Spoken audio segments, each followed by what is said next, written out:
Ada 11 nama yang sudah dipastikan masuk ke dalam neraka. Bahkan, nama-nama mereka diabadikan dalam Al-Quran sebagai penghuni neraka. Lalu siapakah mereka, dan sebab apa mereka dipastikan masuk ke dalam neraka? Mari simak video ini sampai selesai. Namun sebelum lanjut, mari kita berdoa terlebih dahulu semoga kita semua terhindar dari siksa neraka dan semoga kita semua menjadi penduduk surga. Amin. Pada video kali ini, kita akan menelusuri lembaran-lembaran Al-Quran yang menjelaskan 11 nama yang dipastikan masuk neraka.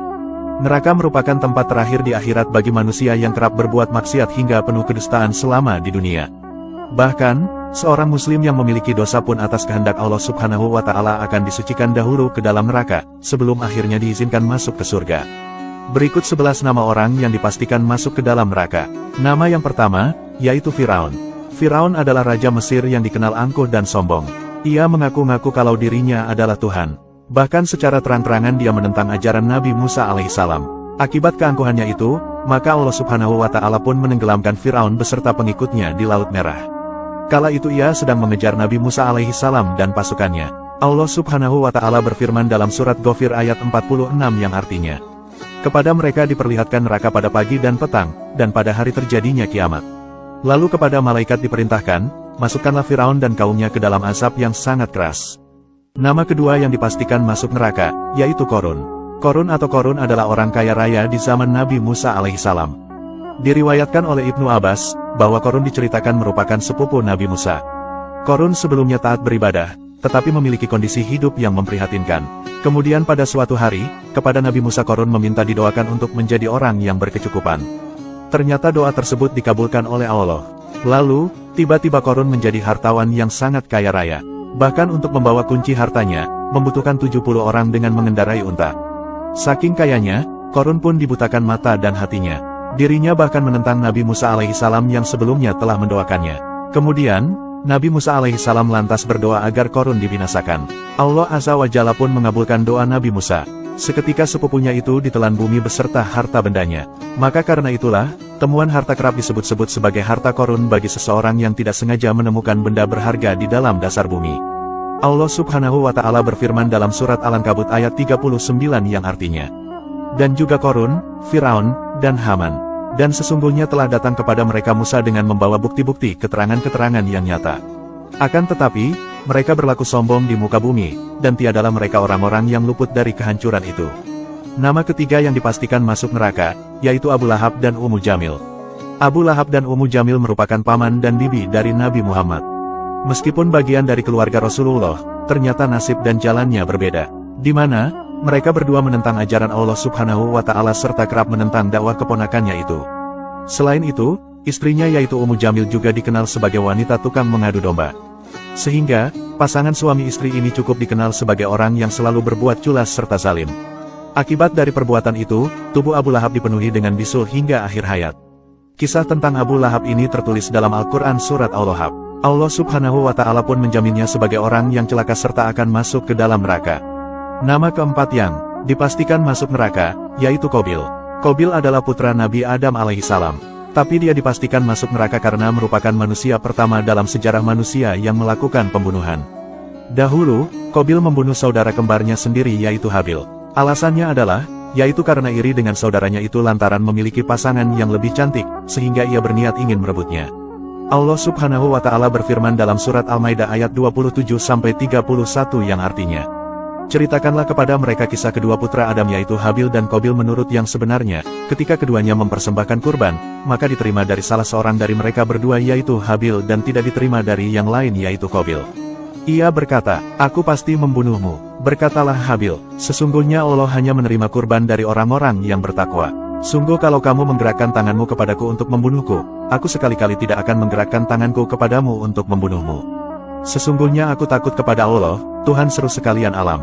Sesungguhnya aku ingin agar kamu kembali dengan membawa dosa membunuhku dan dosamu sendiri, maka kamu akan menjadi penghuni neraka. Dan yang demikian itulah pembalasan bagi orang-orang yang zalim. Maka hawa nafsunya Qabil menjadikannya menganggap mudah membunuh saudaranya. Sebab itu, dibunuhlah ia Habil. Maka jadilah ia Qabil seorang di antara orang-orang yang merugi.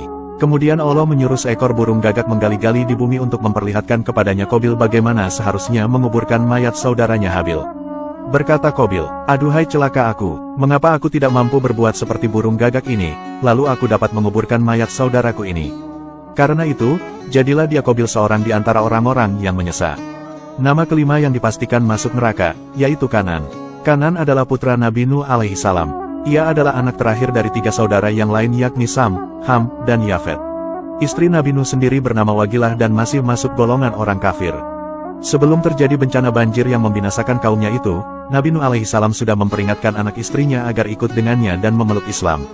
Sebelumnya, Nabi Nuh sudah membuat kapal raksasa untuk menyelamatkan keluarga serta umatnya kala itu. Namun, Bani Rasib yang saat itu adalah kelompok yang hidup di zaman Nabi Nuh alaihi salam tidak mau ikut. Justru ia terus berbuat maksiat, padahal Nabi Nuh sudah memperingatkannya agar segera meninggalkannya sebelum azab datang dari Allah Subhanahu wa Ta'ala. Sayangnya, anak bungsunya itu malah memilih ibunya yakni masuk ke dalam golongan orang-orang kafir. Lalu saat banjir bandang datang, mereka pun tenggelam dan binasa. Sementara orang-orang yang ikut Nabi Nuh semua selamat karena naik ke dalam kapal.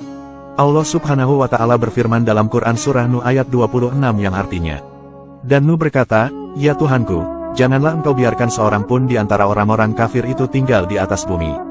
Nama keenam yang dipastikan masuk neraka, yaitu Haman.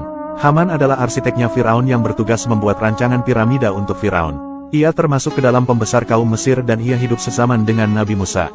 Haman adalah pembuat piramida yang menjadi keajaiban dunia, namun sayangnya, hasil karya tersebut dibuat hanya untuk menjauhkan manusia dari Allah. Hasil buatan Haman tersebut juga mendorong kekuatan Firaun untuk semakin berkuasa. Ia hanya berpijak pada logika dan hawa nafsunya sehingga seruan Musa untuk percaya bahwa semuanya milik Allah tidak bisa dia lakukan. Keangkuhan dari Haman ini merupakan kezaliman karena ia tidak percaya pada Allah, melainkan ia hanya percaya bahwa pemikirannya lah yang paling benar. Karena itulah, di akhir hidupnya Haman mendapat azab yang sama seperti Firaun karena ia ikut mengejar Nabi Musa ke laut. Nama Haman sendiri telah disebutkan dalam Al-Quran Surah Al-Mu'min ayat 36-37. Nama ketujuh yang dipastikan masuk neraka, yaitu Azar. Azar adalah ayah dari Nabi Ibrahim. Namun, Azar tidak menerima seruan putranya untuk menyembah hanya kepada Allah.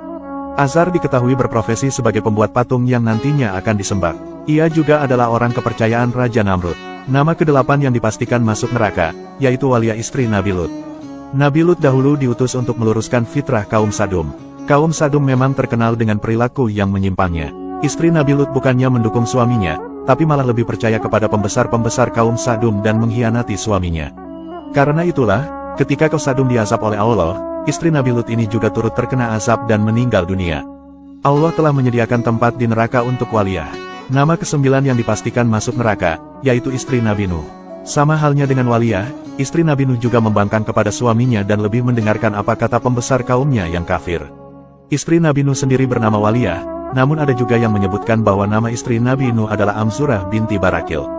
Ketika banjir besar terjadi, istri Nabi Nuh tewas karena dia tidak mau mendengarkan suaminya dan malah lebih percaya kepada pembesar kaum kafir. Nama ke-10 yang dipastikan masuk neraka, yaitu Raja Namrud. Namrud adalah Raja Babilonia yang sangat cerdas melebihi kecerdasan manusia pada zaman itu, namun karena kecerdasannya, hal itu kemudian malah membuatnya menjadi sombong dan tidak mengakui Tuhan. Tidak hanya itu, Namrud juga mengaku bahwa dirinya adalah Tuhan dan menentukan siapa saja yang boleh hidup dan mati di bumi. Raja Namrud dikenal karena memiliki harta karun yang luar biasa.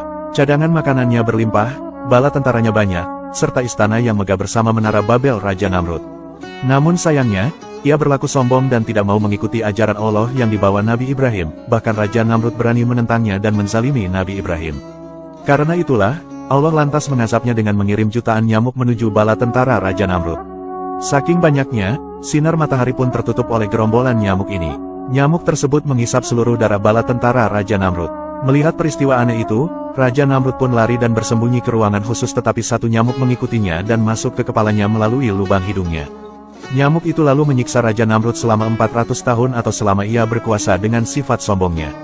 Raja Namrud pun meninggal dunia dengan keadaan zalim. Wallahu a'lamu bishawab.